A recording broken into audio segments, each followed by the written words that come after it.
大家好，歡迎收睇我嘅頻道。今日就係黃福苑聽證會第4日，9位居民以及2名清潔工將逐一揭開咗一個隱藏咗20年關於權力、利益同埋人命嘅黑幕。呢場火根本唔係意外，而係一場籌備咗20年嘅人造災難。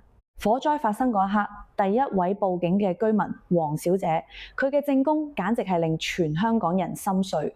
2點50分，佢見到火燭，第一時間打999。大家想象下，嗰一刻火已經殺到埋身，煙霧開始湧入屋。你最信任嘅緊急熱線電話入面傳嚟嘅竟然係線路繁忙，請等一等。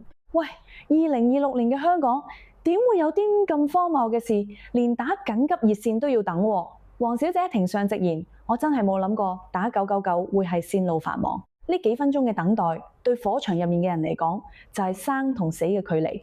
唔知大家知唔知道，香港999緊急熱線通常承諾喺9秒內接聽95%嘅電話，但喺宏福苑呢場大火入面，呢個機制明顯係失效。除咗電話唔通，大廈內部嘅防線亦都係全面崩潰。文先生佢由30樓逃生，佢唔係自己走，佢一路走一路嗌，一路走一路打鐘，打碎玻璃冇反應，拉消防喉，水量細到只夠洗手。點解會咁？因為大維修期間，所有救命設施都變成裝飾一樣。政府部門嘅監管去咗邊？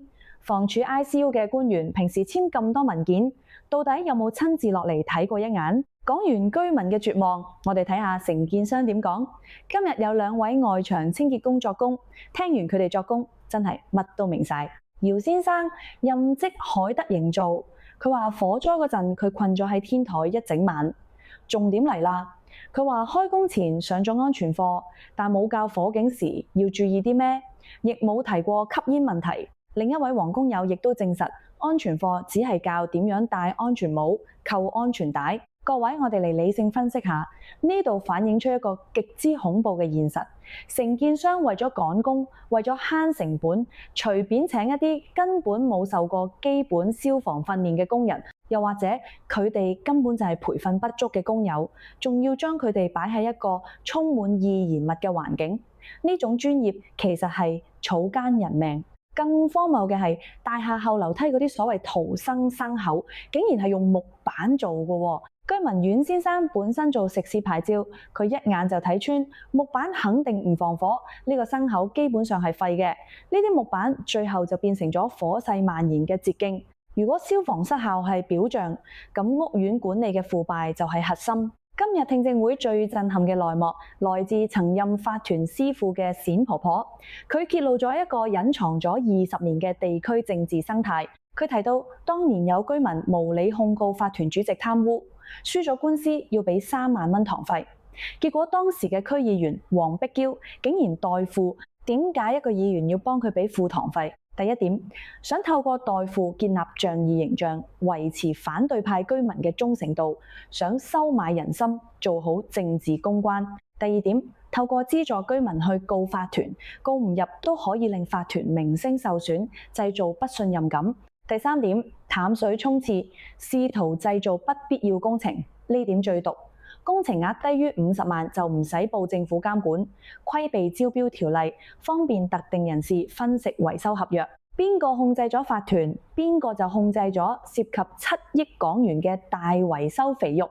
居民黃淑蘭直指，黃碧嬌同義工曾向住戶索取授權信，呢啲授權信就係通往7億工程嘅門票。競委會今日都講得好清楚，唔排除宏福苑入面有2個或以上嘅圍標集團。你哋諗下，當一班人喺度爭緊7億嘅時候，佢哋仲會唔會關心個火警鐘響唔響？佢哋只會關心份合約簽咗未。而喺呢場利益爭奪戰下面，最受苦嘅係小市民。85歲嘅冼婆婆，佢用智慧喺火場生存落嚟，佢用抽氣扇將黑煙吹走，保護咗自己。當消防員帶佢逃生嘅時候，叫佢攬過個大公仔，後來婆婆先知嗰個係鄰居嘅遺體。